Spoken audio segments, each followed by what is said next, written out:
how you doing? Bobby Dirkens here. Thank you so much for joining me for my reaction to the greatest crybaby of all. We're talking about a man who has nothing to show for his coaching. We're talking about a guy who couldn't coach himself out of a wet paper sack. We're talking about a guy who doesn't know what it means to start at the bottom and work his way all the way up. We're talking about a guy who is absolutely a crybaby. Dabo Swinney is a crybaby. That's all we've been hearing now for the past 2 or 3 weeks majorly. It's just been I mean, he's a crybaby. He's a horrible winner. He is an idiot. There's been a lot of really bad things I can't say on here. I can't say it out loud because the Lord would throw a sandal at me. I am just telling you. Somebody said they're watching me at a funeral service. First of all, everybody, a moment of silence.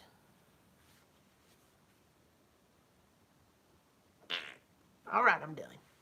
Lord be with you. Good to see you. May there to all of you. Bunch of you say may there to me, may there to you. Bo Weevil, Michael Brown, Risha, Real McCoy. Ton of you in here. So why is he a crybaby? Why is he a crybaby? Why is Dabo Swinney a crybaby? Now see, a lot of people are forgetting the majority of this season. Because it would make them look bad if a team who is absolutely blowing other teams out, except for one game that we won, that they're hinging everything on. Everything on. It's like if you went to Disney World and you had the time of your life, the trip was paid for, you're having a good time, the family's laughing, you're laughing, your dead grandma came back to life, she's over there with you, she's hanging out doing everybody's happy, grandma's alive. And then you get something to eat and it's not as warm as you like it. And then you start whining. And then you start complaining, oh, this is horrible. We don't care that grandma's alive. Okay, that was a bad analogy. But my point is, we have one game we play bad in. And it shows you how desperate the media, the sports world, they're scared to death. You know why they're scared? Let me tell you why they're scared. I can make this very, very simple for you. The reason they're scared is because especially the media talking heads, are begging to God that they don't get embarrassed like they got embarrassed last year. You realize how many of them continue? In fact, I know you don't need my permission, but I'll give you my permission to cut off my video right now. Go into YouTube, which you're already on, and I want you to type in there Alabama Clemson pregame predictions and watch what these people were saying about the team who ended up beating Alabama by 28 points. I just had the honor of doing a show with Pigskin Pete. And I said this to him. And let me be honest with you. Can you imagine if the Ohio, they always have to say the, like there's like 14 Ohio States running around. Well, you don't have to put the in front of it. But can you imagine if Ohio State had won 27 games in a row? Had won a national championship 2 out of the past 3 years? Can you imagine? Can you imagine what they'd be ranked today? Listen to me, you know what they'd be ranked? Number 1. That's last year, Bobby. That's last year. That's last year's team. You know how many players you lost off that team? We returned the majority of that team from last year. We returned all of our coaching. Do you realize that when Clemson enters the college football playoff, because they're going to win against Virginia this week. I'm not knocking Virginia. I'm not saying that an upset is not possible. I mean, let me go ahead and tell you something about upsets. Upsets happen. It's just like, imagine that time you're walking through the mall.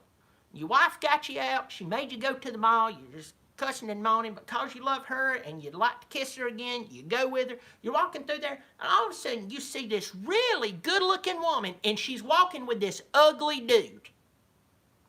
And you're like, is she blind? Maybe she is. Maybe I need to do her a public service, walk over there and put some braille across his forehead to where when she rubs it, it says, I'm ugly, you need to move on. That happens every now and again that you'll see a really good-looking woman with an ugly guy, but the thing is, it rarely happens. You know why? Because it's not realistic. And people stare like, how much money does he have? I mean, once again, is she blind? My point in using that is, could Virginia be the ugly guy who gets the pretty girl and gets the win? Yeah, I just don't think it's going to happen. Clemson will enter that college football playoff. You listen to me. They will enter the college football playoff with the longest tenured coaching staff in the college football playoff.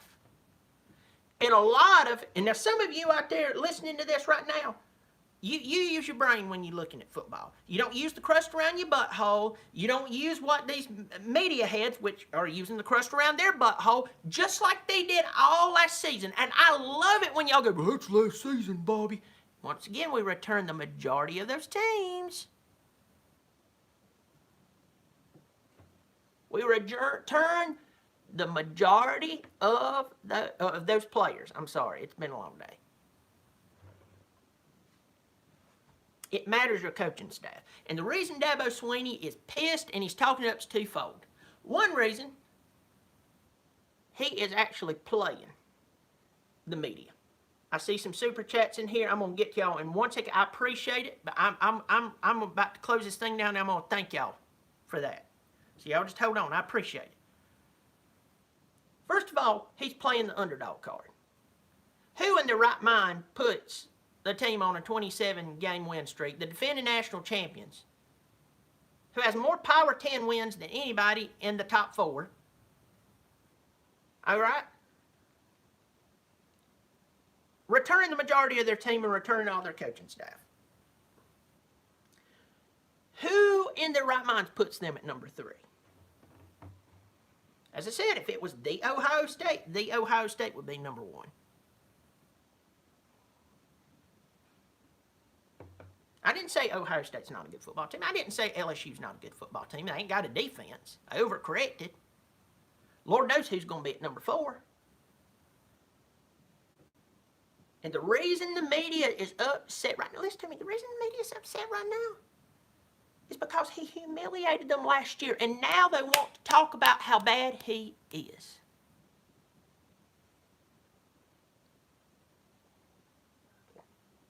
Somebody just said the problems with our weak conference. Hey, I understand what you're saying, but I want to ask you this. No matter who you pull for it, do you decide how good your other teams in your conference is going to be? No, you don't. I can answer that for you. We didn't expect that Florida State was going to become an embarrassing piss bucket. Who knew that Miami, after we brought them into our league, listen to me, after we brought them into our league, they were only a few years removed from a national championship, that all of a sudden they were going to end up becoming horrible. Who knew that Virginia Tech was going to be one of the most schizophrenic teams in the world when we brought them in only 5 years removed from Michael Vick and them going in the national championship? I am telling you, we have no control over our league. If the SEC East is a great example of what it looks like when teams falls off. The SEC East is a joke. You have a Florida team who's, they're not a bad football team. I'm not going to pick at them. They're not great. And you have Georgia, who has a really good defense. And they have a few good players on offense. They couldn't call an offensive play call. If you put a gun to their mama's head, that would make sense. And then on the other side, we have Alabama, who's, I don't know what's going on there. They got a bunch of good players. And then you got LSU, who doesn't have a defense anymore. What happened? So I'm not denying that that they've got good football teams. But I'm telling you right now, nobody in the SEC sat down and went, okay, it's time for Tennessee to suck. It's time for Auburn to really be schizophrenic. We didn't vote on the ACC becoming a piss bucket. We'll close this down. Dabo Swinney is a crybaby. He's crying to motivate his team to win their second national championship in a row and third and 4 years. There ain't one of these teams except for Ohio State who's up for this thing, who's won a national championship in a while.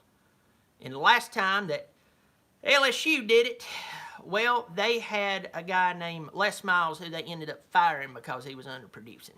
So I feel quite comfortable who's coaching for us. I love having a crybaby for the coach. I love that he is the worst winner in the world because he's telling the truth. Because I'm going to tell you, if that makes you a bad person that you're telling the truth, arrest me, throw me in jail, and throw the key away, because that's something worth crying about. Well, everybody, thank you so much for joining me right now. I got 74 people in here. Go ahead and hit the subscribe button, turn on the notifications. I have 74 people, only 8 thumbs up. Hit the thumbs up button. Real quick, I want to thank some people for their super chats.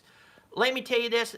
I've been trying to do this a little different where I thank you at the end. Ben Easterling, he said LSU beats Georgia, Oregon beats Utah, Baylor beats Oklahoma. The Ohio State is winning it all. P.S. Start drinking Coors Light. He gave me $5. Ben, I appreciate you being on here. You put your head out there to talk a little trash. I like that about you. I like some gumption. You did it the right way. You wasn't dirty either. Thank you so much. I will, well, you remember I can't drink right now, so put that money away or else the doctor will kill me, and so will my heart. So I'm going to put that away and buy me a brewery with it. Thank you, Ben. Next up, the real McCoy. Buy you some beer to celebrate another ACC championship. Keep it up, Bobby. I'm going to try. Lord, I'm going to do my best to do it. Thank you so much, Real McCoy. I appreciate that $10 donation towards the Buy Bobby Dirkens a beer that he can one day drink in about 4 months. I appreciate that. Thank you so much. Thank you so much there, Real McCoy. And last but not least, my buddy from out there in Las Vegas, Michael Fornbacher. Michael, my friend, every time I get on here, I give you $2, $10, $5, $6. I appreciate the support. Michael Fornbacher's my buddy out there. Thank you so much for supporting the Bobby Dirkens Show.